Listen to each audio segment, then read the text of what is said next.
ബോബി ചെമ്മണ്ണൂരിന് ജയിലിൽ വഴിവിട്ട സഹായം നൽകിയ ഉദ്യോഗസ്ഥർക്കെതിരെ നടപടി. മധ്യമേഖലാ jail DIG P Ajaykumar, Ernakulam ജില്ലാ ജയിൽ സൂപ്രണ്ട് രാജു എബ്രഹാം എന്നിവരെ സർവീസിൽ നിന്ന് സസ്പെൻഡ് ചെയ്തു. ലൈംഗികാധിക്ഷേപ കേസിൽ ബോബി ചെമ്മണ്ണൂരിനെതിരെ പോലീസ് കൂടുതൽ വകുപ്പുകൾ ചുമത്തി. ബോബി ചെമ്മണ്ണൂരിനെ തടവിലിട്ട എറണാകുളം ജില്ലാ ജയിലിൽ ചട്ടവിരുദ്ധമായ കാര്യങ്ങൾ നടന്നതായി ജയിൽ വകുപ്പിന്റെ അന്വേഷണത്തിലും സ്പെഷ്യൽ ബ്രാഞ്ച് അന്വേഷണത്തിലും കണ്ടെത്തിയിരുന്നു.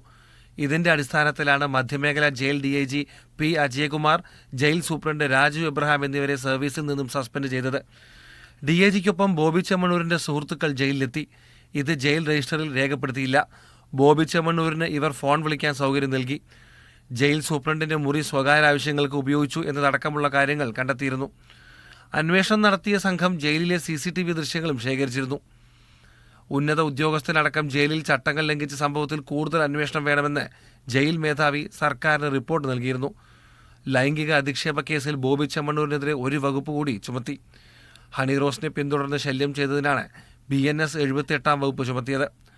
ഹണി റോസ് നൽകിയ രഹസ്യമൊഴിയുടെ പകർപ്പ് പരിശോധിച്ച ശേഷമാണ് എറണാകുളം സെൻട്രൽ പോലീസിന്റെ നടപടി. മീഡിയ 1, തിരുവനന്തപുരം.